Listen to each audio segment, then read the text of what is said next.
Right. ఇక మయూర్ ఉన్నారు New York నుంచి మీతో మాట్లాడడానికి. మయూర్ గారు నమస్కారం అండి పద్మావతి గారు. నమస్కారం, మాట్లాడండి. మయూర్ గారు నమస్తే. సార్ నమస్కారం సార్. సార్ కాంగ్రెస్ పార్టీ వచ్చింది, చాలా సంతోషంగా ఉంది సార్. కాకపోతే ఒక చిన్న విషయం అండి, ఎందుకంటే మీరు సామాజిక న్యాయం అంటున్నారు, అందరినీ సమానంగా చూస్తా అంటున్నారు. కాకపోతే నాది ఒక చిన్న డౌట్ సార్. ఏమీ లేదండి, ప్లీజ్ చెప్పండి. ఇప్పుడు మీ పేరు ఉంది కదండి. అవునండి. ఇప్పుడు మీ పేరు, మీ ఇంటి పేరు ఉంటది, మీ పేరు ఉంటది, పక్కన రెడ్డి అని లేకపోతే ఇంకోటి చౌదరి అని కానీ లేకపోతే ఇంకోటి అలా అనుకుంటే మేము రాజులు అండి. సో ఈవెన్ నా పేరు వెనకాల కూడా ఏముండదు, పక్కన రాజు అని కానీ అది కానీ ఏముండదు, సోషలిస్టిక్ గానే ఉంటది మొత్తం. కానీ ఎందుకు ఇవన్నీ కూడా ఇంకా ఎంకరేజ్ చేస్తున్నారు? ఎందుకు ఇంకా ఇటువంటి, అంటే మీ గవర్నమెంట్ వచ్చిన తర్వాత కూడాను ఎందుకు ఇవన్నీ కూడా చేస్తారు? ఇప్పుడు సపోజ్ మన సీఎం గారు ఉన్నారు, సపోజ్ ఓకే రేవంత్ ఎంత మంచి పేరు, కాకపోతే పక్కన రేవంత్ రెడ్డి లేకపోతే చంద్రబాబు నాయుడు లేకపోతే రెడ్డి ఏదో ఇవన్నీ ఎందుకు వస్తున్నాయి?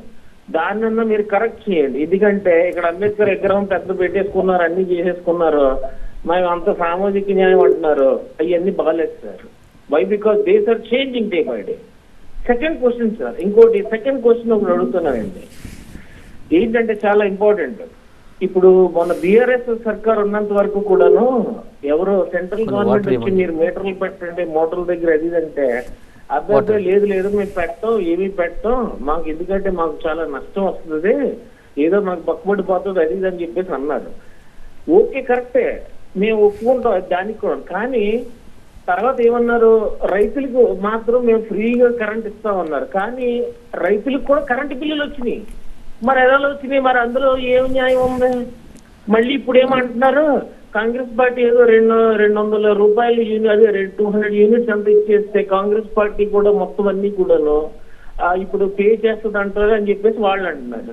మరి వాళ్ళు చేసిన ప్రామిస్లన్నీ కూడా వాళ్ళన్నీ మర్చిపోయి ఇప్పుడు మళ్ళీ కొత్తగా ఇది ఎక్కడ కూడా వాళ్ళకు తవ్వుకున్న గుంట్లో వాళ్ళే పడిపోయి ఇప్పుడు మళ్ళీ కొత్తగా కాంగ్రెస్ పార్టీ వచ్చింది ఇది అంటున్నారు.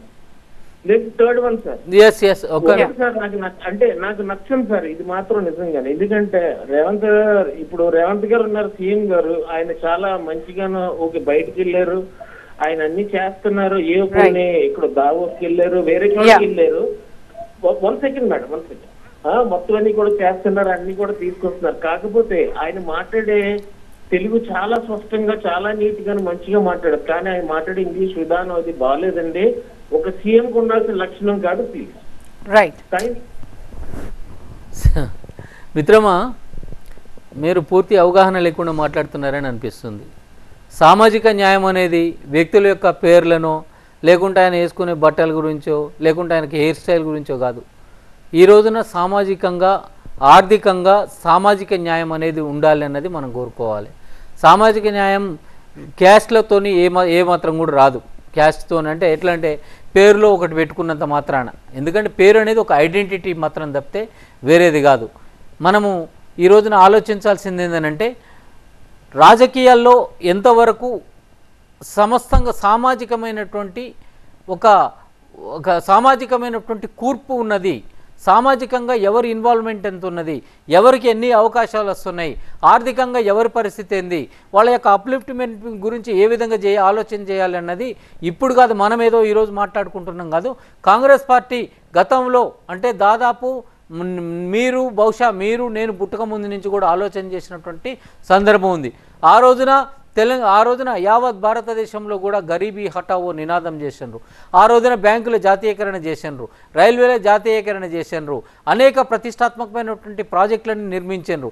ఇవన్నీ కూడా అదేవిధంగా ఈ సామాజిక కూర్పు కోసం, సామాజిక అంతర్యాలని తొలగించడం కోసం ఆ రోజున ఆర్థికంగా వెనుకబడిన వాళ్ళకి కానివ్వండి, సామాజికంగా వెనుకబడిన వాళ్ళకి కానివ్వండి, అసైన్డ్ భూముల పేరుతోని ఎన్నో లక్షల ఎకరాల భూమిని కూడా పంచినటువంటి చరిత్ర కాంగ్రెస్ పార్టీకి ఉన్నది. అంటే మనం ఆలోచించాల్సింది, చర్చించాల్సింది ఇటువంటి అంశాలు తప్పితే ఆయన పేరు మీద తోకలు ఈకల గురించి కాదు. సరే ఒక కులానికంటే ఇప్పుడు నేనున్న రామచంద్రారెడ్డి, సరే నాకు తెలియదు మా ఫాదర్ వాళ్ళు పెట్టారు కాబట్టి ఆ పేరు ఉన్నది. ఆ రెడ్డి అనే దాంతో నాకు వచ్చింది లేదు, ఒరిగింది లేదు, పోయింది లేదు. కానీ సామాజికంగా నా యొక్క పరిస్థితి ఏంది అని చెప్పేసి అనాలి. కాబట్టి మీరు ఇటువంటి విషయాలు కాకుండా అదొక అంశము. రెండవ అంశం ఏంటంటే మీరు ముఖ్యమంత్రి గారి గురించి మేము మాట్లాడుతున్నటువంటి ముఖ్యమంత్రి గారి భాష గురించి మీరు కూడా బీఆర్ఎస్ వాళ్ళు అలియాస్ టీఆర్ఎస్ వాళ్ళు ట్రాప్లు పడి మాట్లాడుతున్నారంటే అంతకంటే హాస్యాస్పదం లేదు. ఒకటి, పరిపాలనకు కావాల్సింది పరిపూర్ణ నైపుణ్యం కావాలి. భాష అనేది ఆర్నమెంటల్ ఏదో అలంకారప్రాయమైనటువంటి భాష కానీ, లేకుంటే కొంతమంది మాట్లాడుతున్నట్లు ఆ యాక్సెంట్లో ఈ యాక్సెంట్లో మాట్లాడే భాష కానీ కాదు. ఒకటి, వాళ్ళు భాష అనేది ఒక కమ్యూనికేషన్ కోసమే అని చెప్తూ ఆ భాష ద్వారా మన పనులను మనం సాధించుకుంటున్నామా లేదా అన్న మాత్రమే పరిగణలోకి తీసుకోవాలి. ఏదో విమర్శ చేయాలంటే చేస్తున్నది అన్నందుకు ఆ బీఆర్ఎస్ వాళ్ళు ఆ టీఆర్ఎస్ వాళ్ళు చేస్తున్నటువంటి ట్రాప్లో పడద్దు. ఒక్క నిమిషం అండి, కన్క్లూడ్ చేయండి ప్లీజ్. చేయవద్దు. కాబట్టి ఏదో గ్రాడ్యుయేషనో పట్టాలో ఉంటే, లేకుంటే ఫ్లూయెంట్గా మాట్లాడటమో, లేకుంటే అమెరికన్ యాక్సెంట్ ఇంకో యాక్సెంట్లో మాట్లాడినంత మాత్రాన కాదు. అదిగాక రేవంత్ రెడ్డి గారు ఈరోజు ఎదిగినటువంటి స్థాయి కానివ్వండి, లేకుంటే సందర్భం కానివ్వండి, లేకుంటే ఈరోజు ఆయన తీసుకుంటున్నటువంటి నిర్ణయాలు కానివ్వండి, ఇవన్నీ కూడా ఈ భాష దీనికి ఏమాత్రం కూడా అవి సంబంధించినవి కావు. కాబట్టి మిమ్మల్ని దయచేసి మేము కోరుకునేది ఒకటి ఏంటంటే, మనం సామాజికంగా ఈ తెలంగాణ రాష్ట్రం వృద్ధి చెందటం కోసం మీరు ఎన్ఆర్ఐలుగా ఉండి ఇక్కడ ఏం సపోర్ట్ చేయగలుగుతారు, ఇక్కడ ఉన్నటువంటి రాజకీయ పరిస్థితులు ఏంది, ఇక్కడ ఉన్నటువంటి సామాజిక పరిస్థితులు ఏంది, ఇక్కడ ఉన్నటువంటి వాళ్ళకి ఏ విధంగా మనం సహకరించగలుగుతామని చెప్పేసి మీరు ఆలోచించాలని చెప్పేసి మిమ్మల్ని కోరుకుంటున్నాను.